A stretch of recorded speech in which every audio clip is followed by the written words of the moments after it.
दोस्तों, कंपाउंडिंग एक ऐसा शब्द है जिसे हम सभी स्कूल टाइम से ही सुनते आ रहे हैं और आज के समय में तो इंटरनेट पर हर दूसरा आर्टिकल और वीडियो कंपाउंडिंग के बारे में ही बात करते हुए दिखाई देता है।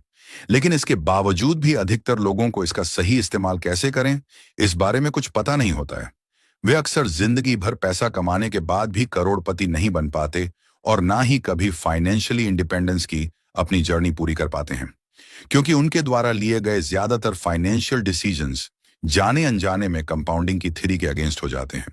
तो आज के इस वीडियो में हम इसी प्रॉब्लम को दूर करने के लिए कंपाउंडिंग के एक ऐसे फार्मूले के बारे में बताने वाले हैं जो आपको जल्द से जल्द करोड़पति बनाने में मददगार साबित होगा। यह एक ऐसा फार्मूला है जिसके लिए आपको बस 8 साल काम करना होगा और उसके बाद जिंदगी भर आराम ही आराम। कंपाउंडिंग के इस फॉर्मूले को बेहतर तरीके से समझने के लिए हम एक स्टोरी का सहारा लेंगे। तो चलिए शुरू करते हैं। यह कहानी है 3 दोस्तों की, अर्शब, शरद और कार्तिक की। तीनों दोस्त एक ही कॉलेज में एक ही क्लास में साथ साथ पढ़ते हैं। तीनों का याराना इतना पक्का है कि उनकी दोस्ती की मिसालें पूरे कॉलेज में दी जाती है।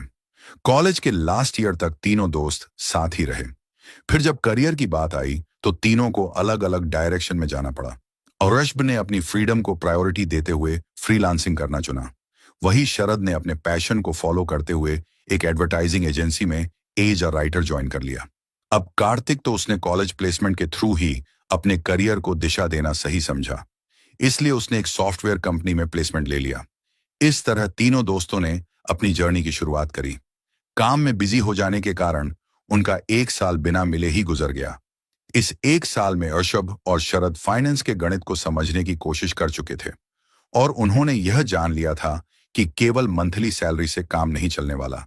इसलिए उन्होंने अपनी मंथली सैलरी से कुछ कुछ सेविंग्स करना शुरू कर दी और उन्हें किसी अच्छी अच्छी जगह इन्वेस्ट करना भी स्टार्ट कर दिया।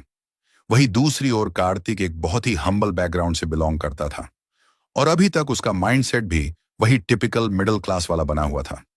इसी वजह से उसे लगता था कि इन्वेस्टमेंट वगैरह सब फालतू की चीजें हैं, खाओ पियो मौज करो और यही जीवन है, बाकी सब तो मोहमाया है।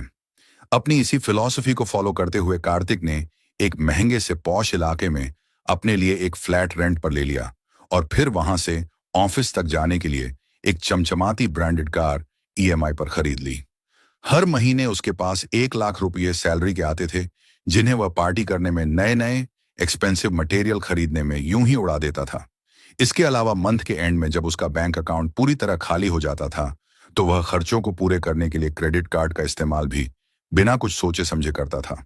अब 1 साल बीत गया। तीनों दोस्तों ने प्लान किया कि काफी दिनों से मुलाकात नहीं हुई है, तो क्यों ना किसी अच्छी सी जगह पर चलकर डिनर किया जाए। इसी बहाने पुरानी यादें भी ताजा हो जाएंगी। तीनों दोस्तों ने मिलकर एक रेस्टोरेंट डिसाइड कर लिया और सही समय पर वहां पहुंच गए। इतने दिनों बाद मिलने पर तीनों बहुत खुश हुए और उनकी बातचीत का सिलसिला भी शुरू हो गया। काफी देर इधर उधर की बातें करने के बाद उन्होंने सैलरी और फाइनेंस पर बात करनी शुरू की। कार्तिक ने पूछा, भाइयों कैसा, क्या चल रहा है करियर, कुछ पैसा वैसा आ रहा है या नहीं। इस पर अर्शब और शरद ने जवाब देते हुए कहा, हाँ भाई, आ जाता है।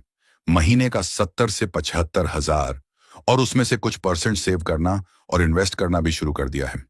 यह सुनकर कार्तिक को हंसी आ गई और कहा, 70 हजार में से भी सेविंग्स, यहां मैं 1 लाख रुपए महीने का कमाता हूं और फिर भी मेरे पास कुछ नहीं बचता और तुम दोनों 7 लाख में से भी बचा रहे हो। कमाल है यार मेरे हिसाब से। तो तभी इतने कम पैसों में सेविंग्स और इन्वेस्टिंग पॉसिबल है जब सारे जरूरी खर्चे रोक दिए जाए। इस पर अर्शब कहता है, नहीं भाई, ऐसा नहीं है।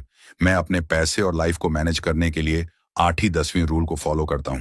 मैंने कहा, जितना जितना भी पैसा मेरे पास आता है उसका 80% मैं अपने हाउस ग्रोसरी बिल्स जैसे जरूरी चीजों पर खर्च करता हूं और बचा हुआ 20% पैसा मैं इन्वेस्ट कर लेता हूं।